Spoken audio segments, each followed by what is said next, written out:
মেধার সাথে মানবিকতার সমন্বয়, তবেই সাধিত হবে রাষ্ট্রের প্রকৃত উন্নয়ন। ধন্যবাদ মাননীয় মডারেটর, বিতর্কের আজকের পর্বে আমাকে আমার বিতর্ক উপস্থাপনের সুযোগ করে দেওয়ার জন্য। আজকের এই আয়োজনে উপস্থিত সম্মানিত সভাপতি, বিজ্ঞ বিচারক মণ্ডলী, আমার বিপক্ষ দলের বন্ধুরা এবং যারা দেখছেন, প্রত্যেকে আমার সালাম জানিয়ে আমি আমার বক্তব্য শুরু করছি। আমাদের আজকের বিতর্কের বিষয় মেধাবী মানুষ নয়, মানবিক মানুষ চাই। অত্যন্ত যুক্তিসঙ্গত কারণেই আমি এর পক্ষে অবস্থান করছি।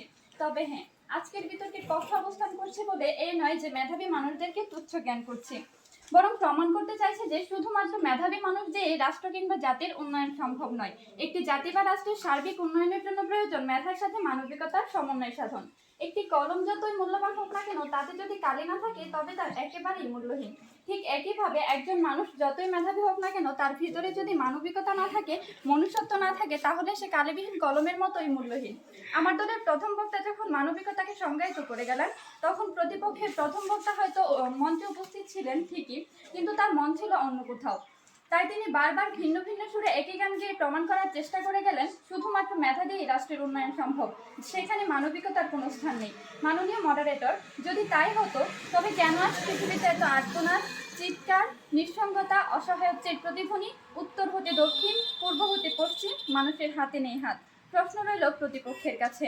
প্রকৃত অর্থে মেধা হলো একজন ব্যক্তির ক্ষমতা, আর মানবিকতা হলো সেই ক্ষমতাকে কাজে লাগানোর উপায়। মনে পড়ে গেল এপিজে আবুল কালামের সেই বিখ্যাত উক্তি, মেধাবী হলে অহংকার করার পিছনে কারণ শয়তানও মেধাবী ছিল। এ থেকে বোঝা যায় মেধার ইতিবাচক ও নেতিবাচক উভয় দিকই রয়েছে।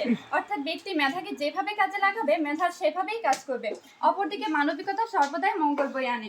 মাননীয় মডারেটর, কথা আমরা সবাই জানি, কলা এবং পেয়ারা উভয় ফলে আমাদের স্বাস্থ্যের জন্য উপকারী। তবে হ্যাঁ, বিভিন্ন গবেষণায় দেখা গেছে কলা খাওয়ার পর পেয়ারা খেলে মানুষের মৃত্যুও হতে পারে।